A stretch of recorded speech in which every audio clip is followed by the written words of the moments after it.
So as they are talking here, we are not trying to compete. We cannot take all the students. KU cannot take all the students. We are giving you options. So we are not competing. We are just complementing each other the way our body system works.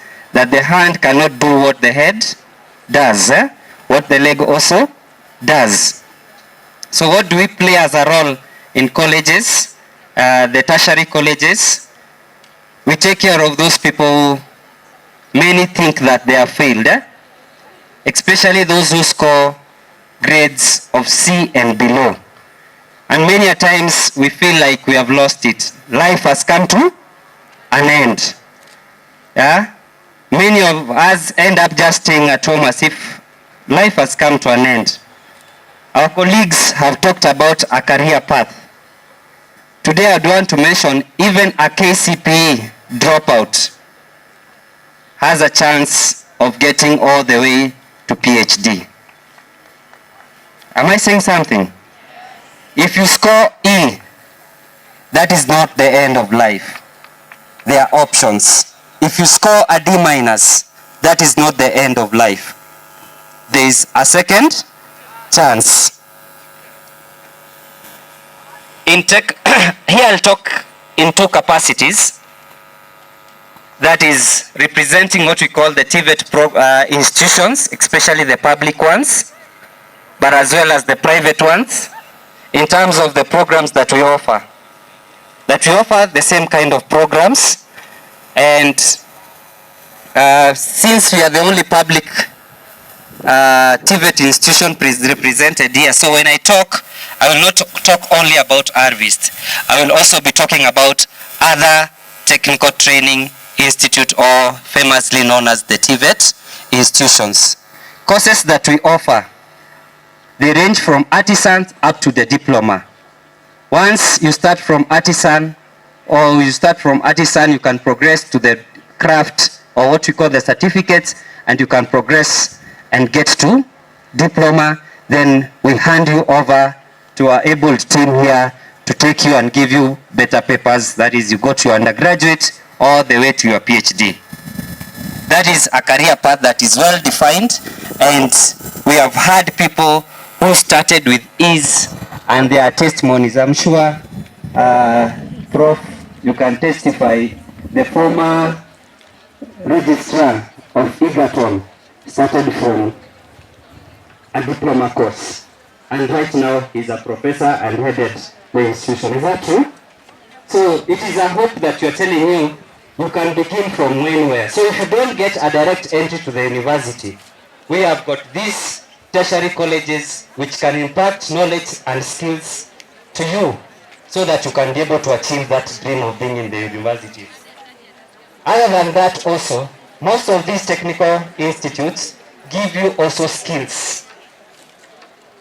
Unataka kukua fundi wa nyumba wa kujenga na mawe, unataka kujua how to do installation of electricity. You've seen so many mechanics out here.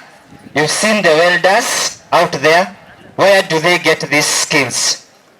If you go into hotels where we'll have meetings, where people will have meetings, utapata watu wako kule jikoni wakipika. If you go to those hotels, those big hotels, they have accommodation. They'll need people who will prepare those rooms for them. Who will do those ones? Who will train those people? Even the person who is controlling this particular system. In fact, I saw RVIBs. I think you have a training in this particular kind of a thing. That is where you can be able to get that kind of training. So we can develop your skills.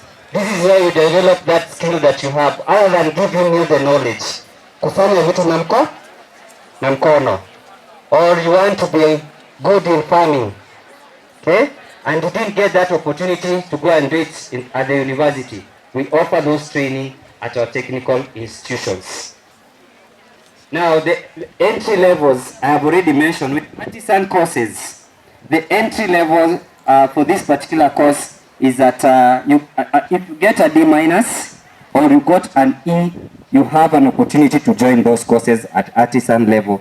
And those artisan courses take a duration of 1 year.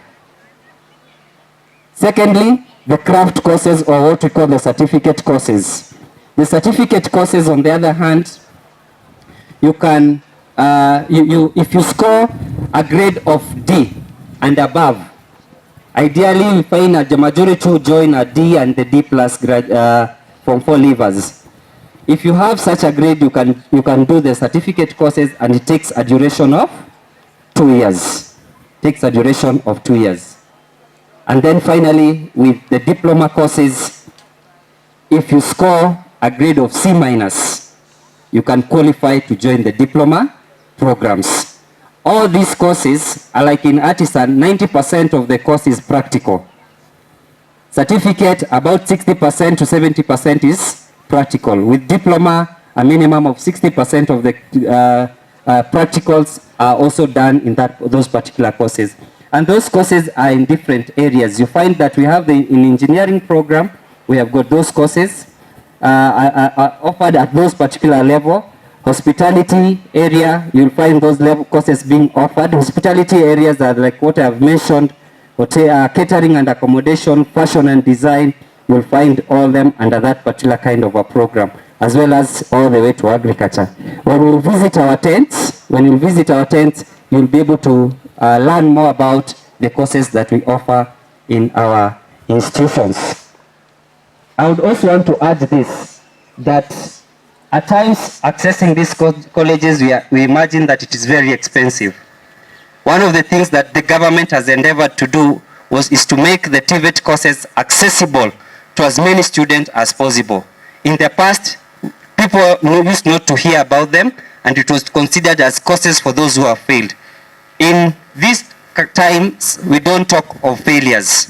That is the best that you could be able to do, and we are not going to condemn you as a failure, because we believe there's something else you can be able to do. So with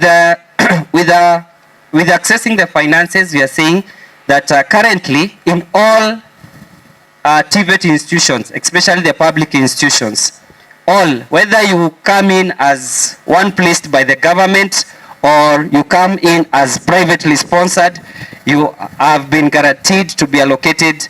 I mean, the fees is around, it's 56,420. All these things are in the public domain. It's 56,420. But the government pays, that is per year, per academic year. But the government pays 30,000 for you. Simpige serikali makofi. So what is remaining is 26,420 that you're supposed to pay. In addition to that, you have access to loan facility offered by HELB. And when you apply for that HELB, you'll be given 26,400. Si masomo ni kama ni bure? Si masomo ni kama ni bure? So, do you have a reason not to be in school? You have no reason. You have no reason. That is about accessing the financing of this learning, if you want to learn in these particular institutions that are there. I will also want to conclude with saying that we are not the only institution that is found, that is the TVET institution that is in this country. Right now we have over 150 of technical training institutions. The government has a plan of having at least one technical training institute or TVET institute in every constituency. At the moment as we are talking, in Nakuru alone, we have around 5 or 6 technical training institutions in Nakuru County, and others are being put into place. So eventually we'll end up having, at least in each, like in Molo, we have one that is called Elbagon Technical and Vocational College. Iko karibu na St. Clair hapo. So if you find that Arvist ni mbali and you want to access the course, and they offer the same programs as the way Arvist offers. If you're coming from the other end of Kuresoi, that is from Olenguroni, we have one that is called Kiptaragon. You can be able to access the same training. There is another one that is at Mau Summit called Toto, and it is operational and running. You can still access the training program. In Nakuru town, we have one that is called Heroes, and we have our sister Kitty here also that are offering the same kind of training that we also offer in our institution. So Usiseme ati harvest ni mbali, siwezi fika huko, or you don't want to go there. There are options, and I'm sure even outside this county there are others. Only in Rift Valley, there are 42 technical training institutes spread all over. So you have those access to those institutions.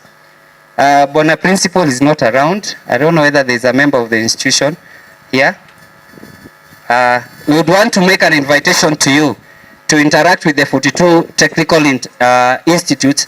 They will be doing a TVET fair, or we call it a TVET and Innovation and Robotics Fair here in Keringet. We'll do a formal invitation to the school so you can bring the students to come and see what they do, what they have been able to do.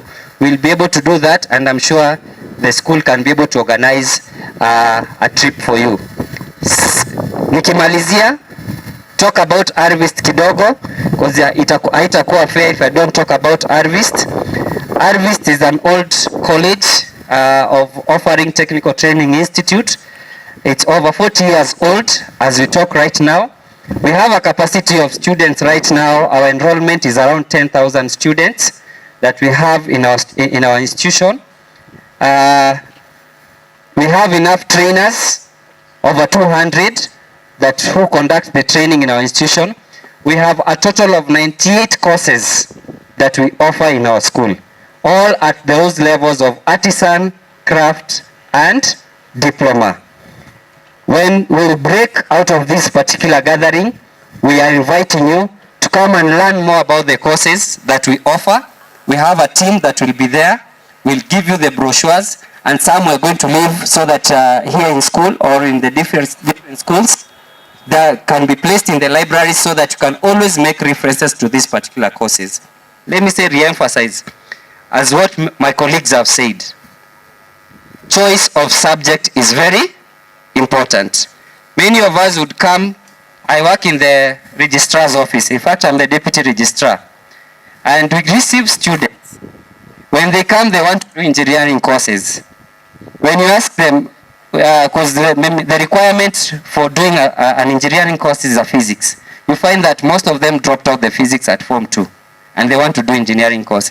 And we normally say, if your desire is to do that engineering course, it is your dream.